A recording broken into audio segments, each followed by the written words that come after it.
کی دعا ہے کہ یہ ٹل جائے۔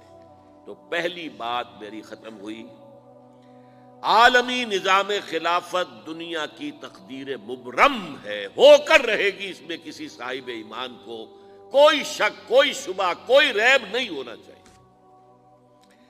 البتہ اس کا اب دوسرا پہلو کیا ہے، اس کا آغاز کہاں سے ہوگا؟ پہلی بات تو یہ، ہمارے بعض لوگوں کے ذہنوں میں، سادہ دل لوگ وہ سمجھتے ہیں کہ پوری دنیا میں ایک ہی دفعہ آ جانی چاہیے، یہ کوئی علاقائی خلافت تو نہیں ہو سکتی، خلافت تو عالمی ہوتی ہے۔ ان سے میں کہتا ہوں، عالمی خلافت کب تھی جناب؟ یہ تو نہ خلافت راشدہ میں عالمی تھی، کیا ہندوستان شامل تھا اس میں؟ کیا چین شامل تھا؟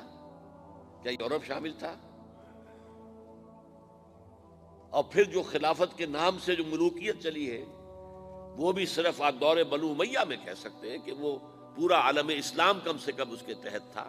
بعد میں خلافت عباس، بنو عباس میں، اور فاطمیین کی خلافت میں، اور آل عثمان جو ہیں آٹومان ٹرکس کی خلافت میں ٹکڑے تھے، حصے بکھرے تھے، کوئی مانتا تھا، کوئی نہیں مانتا تھا۔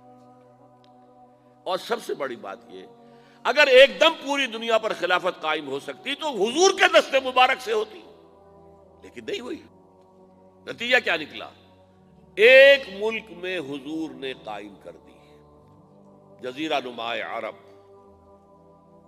یہاں خلافت قائم ہو گئی، حضور خلیفہ ہے۔ اس کے بعد آپ کے خلفائے راشدین نے پھر اس کو وسعت دی، شرقاً غرباً شمالاً، 3 کالمز نکلے ہیں فوجوں کے، صحابہ کرام کے، 3 کالمز، ایک ایسٹ ورڈ، ایک ویسٹ ورڈ، ایک نارتھ ورڈ۔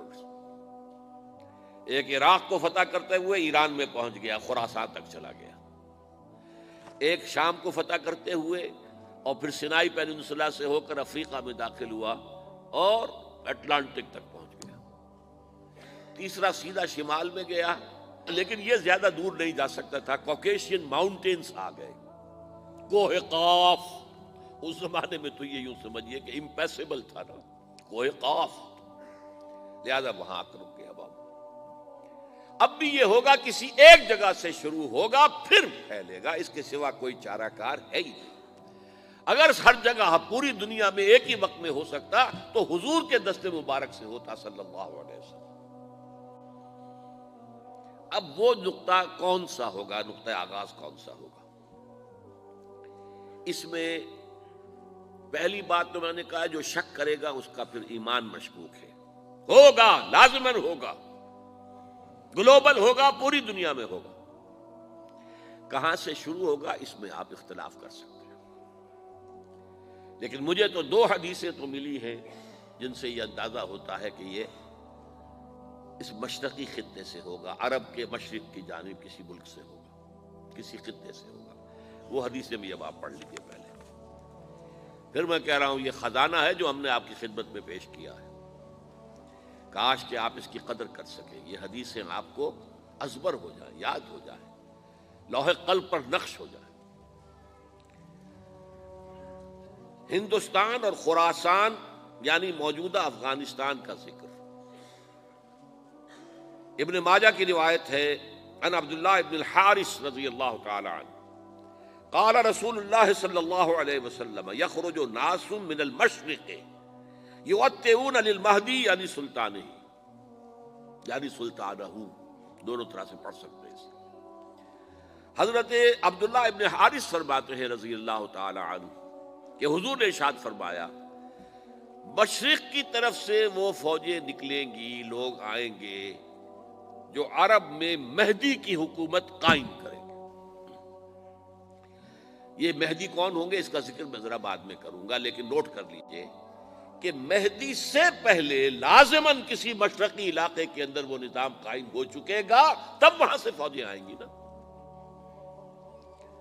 یہ مشرق کون سا ہے؟ عرب کے مشرق میں آپ چلیے، ایران بھی آ جائے گا، افغانستان بھی ہے، پاکستان بھی ہے، اور اگر اسے اور توسیع دیں تو ہندوستان بھی ہے۔ یہ ہے عرب کا مشرق، اس سے فوجیں جائیں گی۔ اس کا کیا مطلب ہے کہ اس میں سے کسی جگہ پر نظام خلافت پہلے قائم ہو جائے گا، تاکہ وہاں سے فوجیں جائیں گی جو جزیرہ نما عرب میں حضرت مہدی کی حکومت کو قائم کریں گی۔ اب دوسری حدیث سنیے، یہ سنن ابن ماجہ کی حدیث تھی جو میں نے آپ کو سنائی، آپ نے پڑھی۔ دوسری، عن ابی ہریرہ رضی اللہ تعالی عنہ،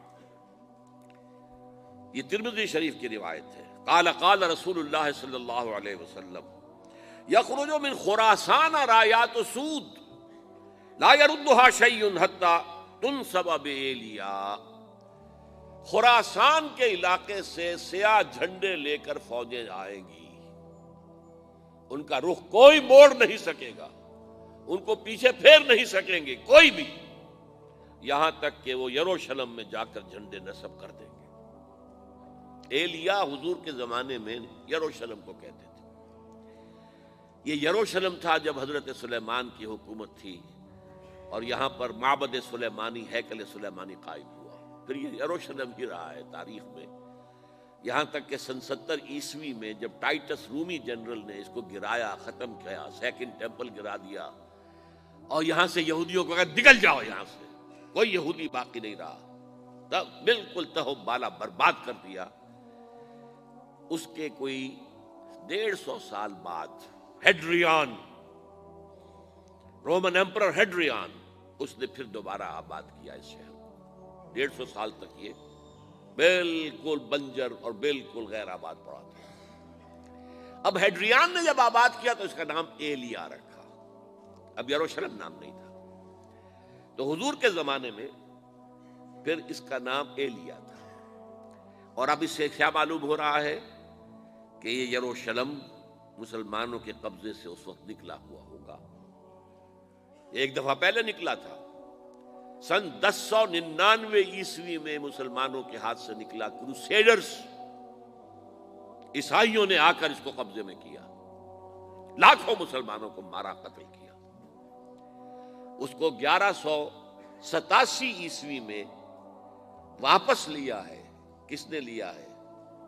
صلاح الدین ایوبی، کرد، عرب کھوکھلے ہو چکے تھے، عربوں نے کھویا، واپس نہیں لے سکے، بہت حکومت کر چکے تھے، 400-500 برس کی حکومت کر کے، اور ان کے عیش اور ان کے آرام، اب ان میں جان نہیں تھی کہ وہ واپس لے سکے۔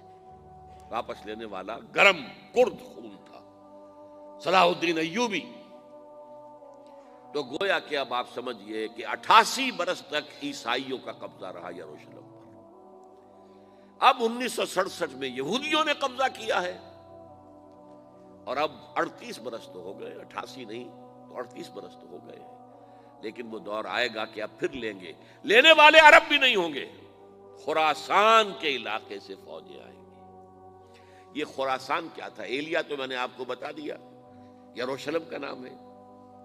خراسان اس زمانے میں ایک بہت بڑے ملک کو کہتے تھے، کچھ حصہ پاکستان کا بھی اس میں شامل ہے، کچھ حصہ ایران کا بھی ہے، ایران کے اس حصے کو اب بھی خراسان کہتے ہیں، وہ ایک صوبہ ہے، خراسان ایک صوبہ ہے ایران کا چھوٹا سا۔